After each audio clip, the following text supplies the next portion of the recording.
Magandang morning mga kamaster.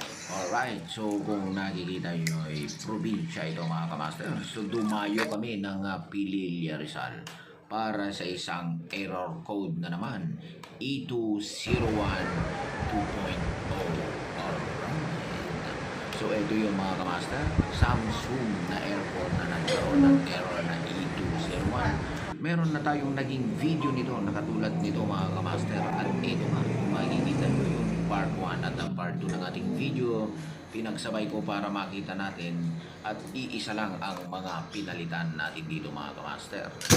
Mga jumper mga kamaster ang pinalitan natin dito. Kung sa una, ito isa lang ang nakita nating jumper na nasira dito sa board na to.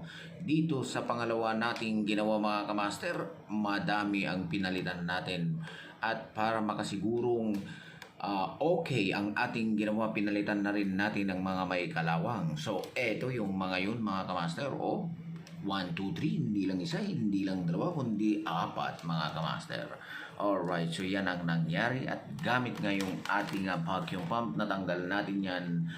At ayun na nga mga kamaster, error E201 has been solved.